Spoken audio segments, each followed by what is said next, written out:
I am Loki of Asgard. And I am burdened with glorious purpose.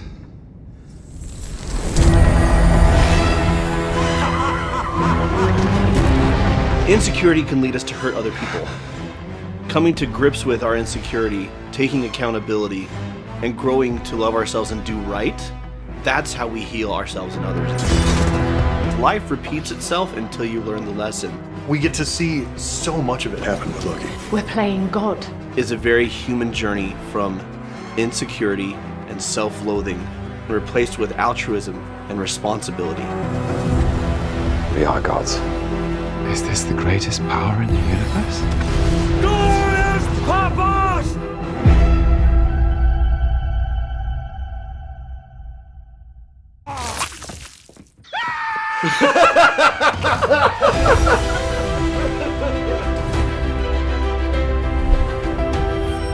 Hello and welcome to Cinema Therapy. I'm Jonathan Decker, licensed therapist who loves movies and television series. Joining me today is Alan Seawright, a professional filmmaker and television maker who needs therapy. All right. So a couple of years ago, we did a villain therapy for Loki and his role in the MCU proper in the films. The films, yep. Today we're going to pivot and do a psychology of a hero episode about his arc on the show Loki on Disney+. Oh, the variant Loki. Yes, actually, yes. He is a variant. But we do meet him right at the beginning, right after the Battle of New York in Avengers. I guess in Avengers Endgame when he slips away with the Tesseract. No, it's Avengers 1.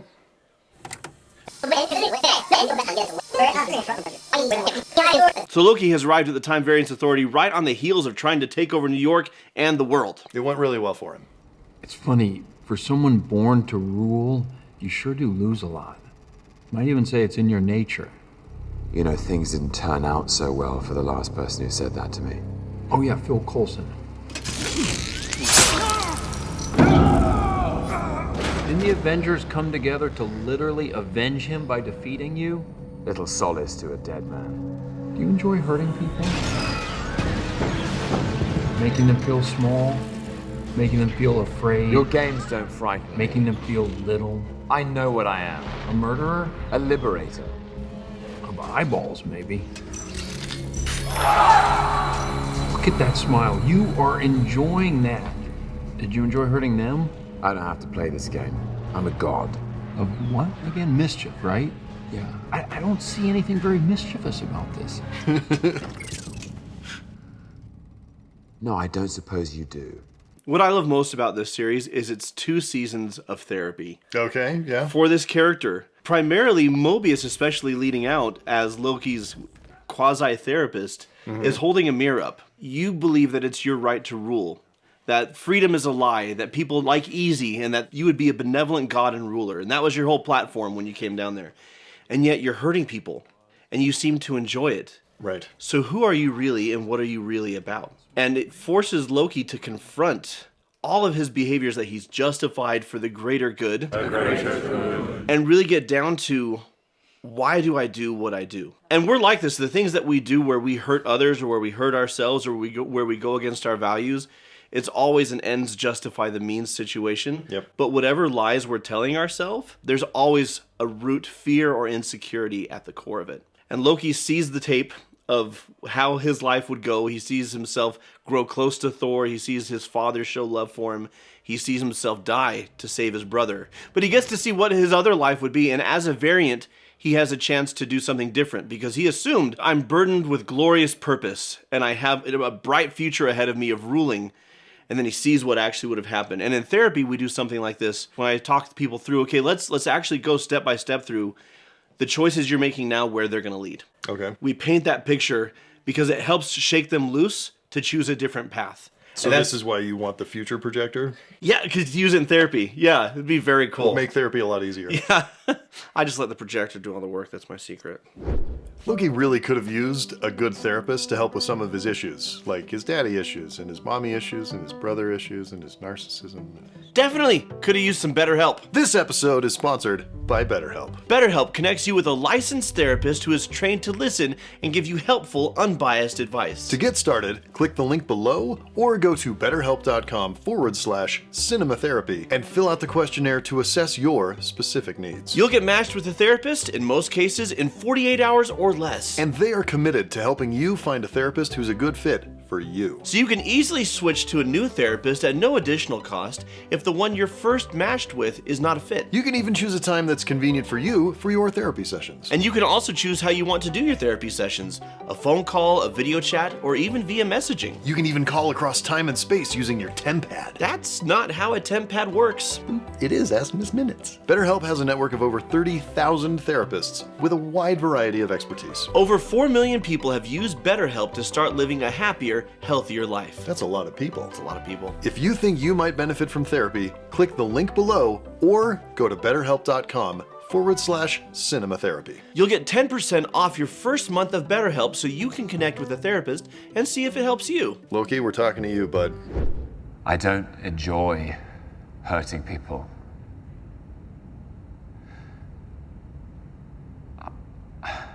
I don't enjoy it.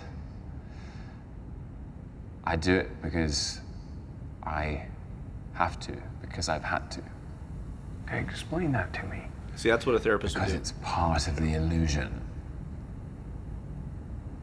It's the cruel, elaborate trick conjured by the weak to inspire fear. The desperate play for control. You do know yourself. A villain. That's not how I see it. Again, Mobius is a kick-ass therapist. Pretty good therapy. Yeah. That's not how I see it. Speaking of Mobius, my favorite Owen Wilson character, we've got an entire episode exclusive to our Patreon on Mobius's hero's journey. Check it out now. Because as a therapist, you have to break the walls down, Yeah. but then you also want to help pick up the pieces. You don't want to just leave someone on the floor destroyed. And Loki's had a major breakthrough. I don't enjoy hurting people. It's an illusion to conjure fear, right? Because I'm afraid that I'm weak. I'm afraid that I won't be loved. But if I can't be loved, I can at least be feared. Right. And I can be respected. And that's the motive for my actions. And then a good therapist is now going to say, so let's talk about what you want, how you've been going about getting it. How's that working for you? What can we do to get it in a way that is supportive and healthy? Insecurity can lead us to hurt other people. Coming to grips with our insecurity, taking accountability, and growing to love ourselves and do right, that's how we heal ourselves and others. And that's going to be the arc we're exploring here. Trapped in the time loop. She keeps kneeing him in the balls. Keeps getting kneed by Sith. Conniving, The warrior. craven, pathetic worm. Please, please, no more. Please. She cut her hair off in her sleep. I'm a horrible person. I get it. I really am.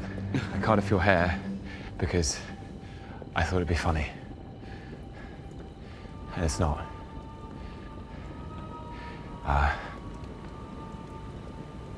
I crave attention. Because I'm a narcissist. I suppose it's because I'm scared of being alone. I love the way he plays it. It sinks in, you are alone and you always will be. We're going to see there's a strong through line through both seasons of the show where that is his core fear. Yes. And that is his core need, is to have community, Yeah. is to be loved, and how he works through that to get it. I love The Battle of the Lokis. so much. Bastard! You led the wolves to our door! We prefer snakes to wolves. I've eaten both. They die just the same. Apologies, my liege. I betrayed you. And now, I'm king. About that. You can't be serious. What did you expect? That was not the bargain. I gave you our location. In exchange for shelter and supplies, you give me your army and I take the throne. Ah, yes. Not so good a bargain. How about this one? My army, my throne. About that. Beef-witted, half-faced scrubs! We had a deal! Safe-witted. Why the hell is there an alligator in here? He's a Loki. Dude, the alligator Loki. This is my favorite bit in the whole show.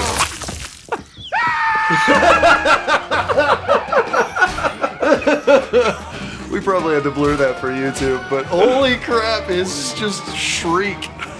So our Loki, I mean, there's a lot of great comedy going on here. But the Or best, Loki just being tired of it all. yeah, well, the best comedy also moves the characters forward. And is informed by what we know about the characters. And our Loki realizing, like, the best comedy is character-driven comedy. Yes. Right? That being said, pratfalls are great, and getting your hand bitten off and then shrieking like a cowardly child is... Mwah. Just a flesh wound. It's so funny, and it all lands even better because our Loki is realizing betrayal is so in Loki's nature that all of these Lokis are constantly betraying each other, and it's just tiring. He's Yeah. just tired of it. Like, the only thing Tom Hiddleston is playing there is just, oh, these dumb f***s. And I love that this Loki's just, oh, this is why nobody trusts me. This is why I lose everybody. And I get it. I am now feeling what everybody else feels. Yeah, well, and we also get to see this great bit of performance because we have two Tom Hiddleston Lokis and then An army of other all variants. the other ones, yeah. and Alligator Loki, who is our king. Our variant of Tom Hiddleston looking at first of President all, Loki. President Loki, playing them with completely different physicality. You know, President Loki is very, I am a god, you pathetic worm. And he's so clearly seeing what he was and what he doesn't actually want to be anymore. Yeah. And it's a great bit of performance from both of them in such a fun scene in the wildest set I've ever seen. The production design team in this show absolutely crushed it. This is one of my top 10 all-time production designed shows, TV Yeah. or movie. Just to watch It's the look. like the TVA is incredible. All of this weird sort of decaying stuff in the void, and this bowling alley that half sunk but is also filled with a bunch of other crap. Like, I don't know where the design meeting came up with that. If that was the writer's idea, or if the writers were like, maybe it's a bowling alley, and the production designer was like, hold my beer. Yeah. Because this is what a bunch of bachelors would live in. This is their kingdom. Bachelor Lokis in a decaying world full of sadness where you have to hide from a giant cloud monster. Animals. Animals! We lie and we cheat. We cut the throats of every person who trusts us under what? Power. Glorious power. Glorious purpose. Cannot change. We're broken. Every version of us forever. And whenever one of us dares try to fix themselves, they're sent here to die. That's why I need to get out of here. Nothing can change until the TVA is stopped. And you trust her? She's the only one I do trust. And right now, I believe she's our only chance of stopping the TVA. So, real fast, the reason Loki trusts Sylvie is because she doesn't want to be a Loki. He just came from a room of cutthroats. Yeah. Sylvie wants freedom. Sylvie will cut your throat if you're supporting the TVA, but that's it. Right. She has one mission, and it's annihilate the TVA. Otherwise, I don't really care. She doesn't want to rule. She doesn't have glorious purpose. She doesn't want power or worship. She just wants to make freedom possible because the TVA is keeping everyone boxed in. Right. Including Loki's. Oh, you're trying to change and grow. You can't. You have to be this. And the real life parallel is people who knew you from 10 years ago, 15 years ago, 3 years ago, and they assume this is who you have to be, and they will actually try to socially or psychologically or emotionally pressure you to not change, to not grow. Sometimes we have friends like this. I didn't look at you on purpose. You let me grow. Sometimes we have friends like this. But sometimes we have friends like this who you fulfill a certain role and purpose, but if you try and grow beyond that, they'll try and keep you down, and that's not true friendship. Speaking of which, we are working on a full episode on Sylvie. It will be out at some point. When it is, if it's after now, then you can click here. But if it's not, if it's now, not then it'll be after now. You get it. English, mother. Do you speak it?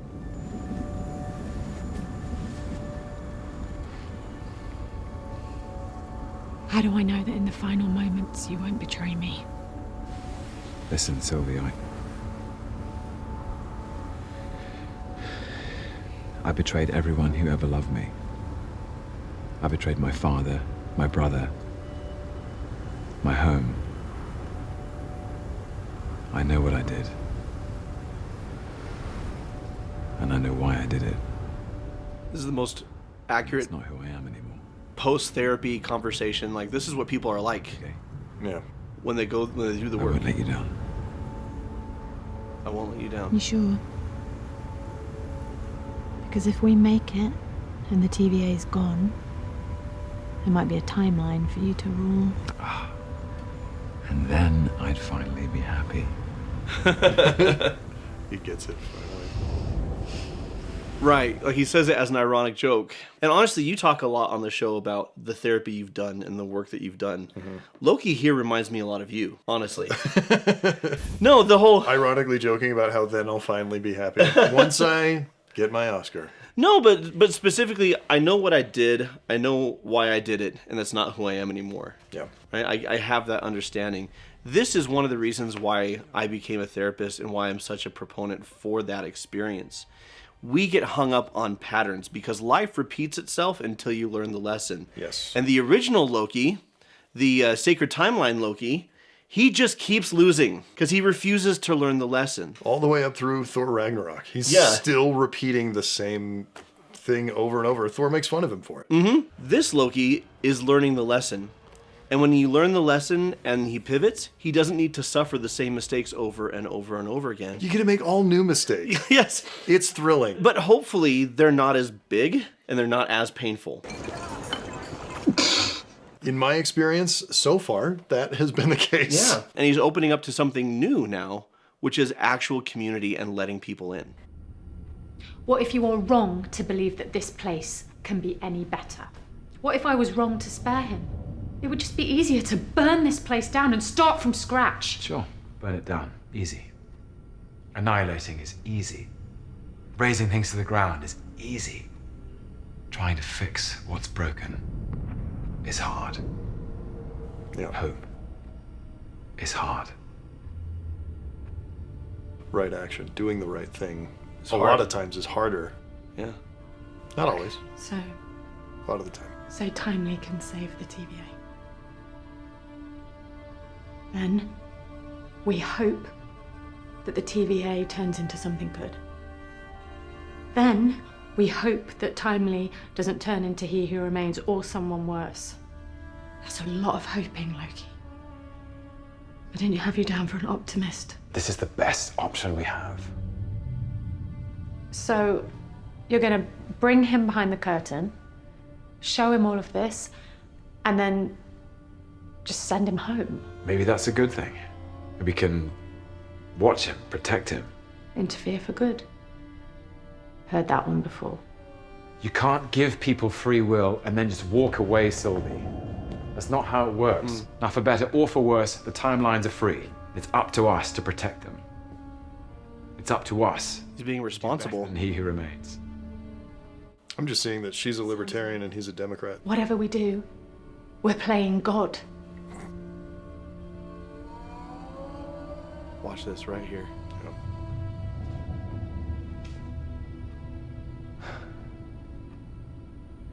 We are gods. That is some of the sharpest writing. Loki, I am a god, you dull creature. And he just keeps throwing around his godhood because of insecurity. Look how superior I am. And he has to put up that mask and project how powerful he is because he's afraid that people will see that he's a scared little child. Yeah. And then as he grows, he doesn't want godhood. He just wants a family. That's right. I love the way he exhales and drops his shoulders and he says, we are gods. It is not about his own glory. It's about taking responsibility to do things better. Before he was claiming a title. Now he doesn't want it, but he accepts it because it's the best way to save the people he cares about. And I just love, again, I've already talked about the production design in this show. The design of that room is spectacular. And then the decision of the director and the director of photography to go low and super wide on that lens to the point where the room is almost distorting. Yeah. Right? So when Loki walks forward and slumps his shoulders and says, we are gods, he's small in the frame. Yeah. He's not a big then- looming, I'm a god. But then, after he makes the decision and starts walking out and takes on the mantle of like, well, I guess we're going to have to go be gods. Because we're so wide and low, he comes in and looms over the frame and nearly fills it and then exits the frame. And then we dolly out and close off that room as we're going into this dark hallway. There's so much filmmaking craft happening in this one shot. This is really, really good, guys. Yeah. It's really good. And Tom Hiddleston and the writing staff and everyone involved, they do something truly incredible here. Any number of actors will tell you that it's much more fun to play the villains, and that villains are far more interesting. Yes. I would argue in this series, they take Loki from villain to hero, and he's equally interesting. He gets more interesting Yes. as it goes because Yes. he has that whole arc of everything, and you can see he's carrying the weight of his villainy and all of that, and the knowledge of what that is with him into becoming a hero. It's remarkable. It's really good. What's wrong with wanting something, Loki? What do you want? I want to stop He Who Remains. No, wrong. Try again. What is it that you really want? Come on. I want to save this. I want to save everything, all of it. Is it really that hard? Come on, keep trying. I want to save the TVA. Why? I want the TVA back. And? What do you want? I want my friends back. 2 bourbons, please. Yet another scene written like a great therapy session. Yeah. I want my friends back. Good bit of business from that bartender, too. Lots of fun performance. They're like, I don't serve that here. See? We're both selfish. Because I don't want to be alone. Cheers. I know this is hard, but your friends are back where they belong. But without them,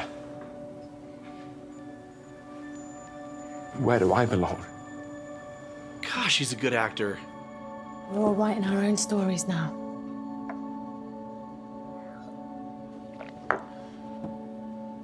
Go write yours. Yeah.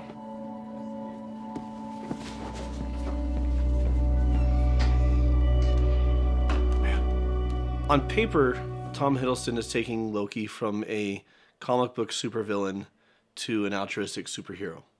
Yeah. And I guess on paper, I mean, that's the concept. But the actual execution is a very human journey from insecurity and self-loathing that's masked by projected confidence and ego and strength. Yes. That gets broken down and discarded and replaced with altruism and integrity and kindness and compassion and humility and accountability and responsibility. And what makes it so great is he doesn't go from one straight to the other. Yeah. He goes through a whole bunch of different versions of selfishness. We watch it. Yeah, we get to see so much of it happen with Loki. And this is the journey of therapy.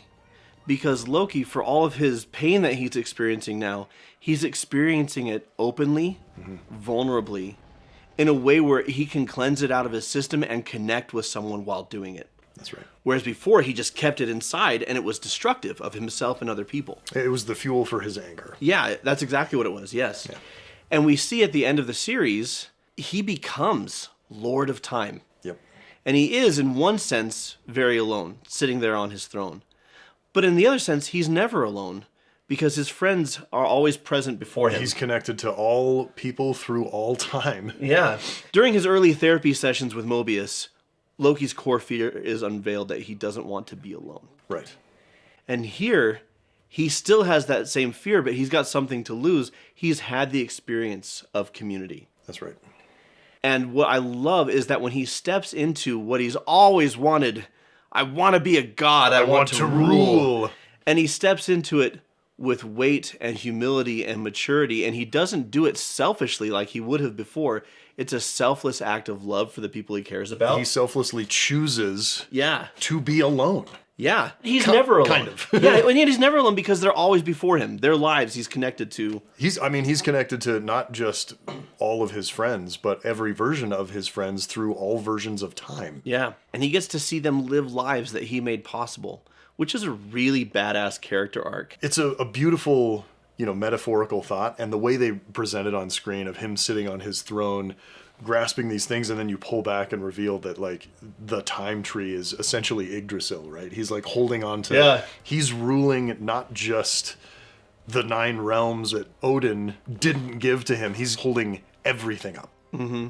And he's doing it selflessly. And he started with, I will be a benevolent ruler who will take away everyone's freedom because they don't need it, to, I'm going to sacrifice myself to give everyone freedom. That's badass. That's so cool. Pretty freaking badass. And honestly, I kind of want Marvel to just leave him alone now. Yeah. Don't touch it. It's perfect. Don't touch it. You'll ruin it. Hello. I like money. So until next time. I am a god, you dull creature. We are gods. And watch series. Watch series. This episode was supported by our patrons, people on our Patreon that get extended director's cuts and exclusive episodes. And an upcoming short film, Alan's new movie. It's a movie that I'm making with you, you're helping, and also lots of other people. It's not just me. People who have names like these names. Unicorn_235. That's a radioactive unicorn. Emily Powers. She got her powers by snorting some unicorn 235. Oh my gosh, I'm just gonna keep going. Ardian Rarang. Lobotomy fail. Amazing name. Amazing. 10 points. He's lost it. Sassy Schick is another name. Oh my gosh. We love you all, but mostly we love Lobotomy fail.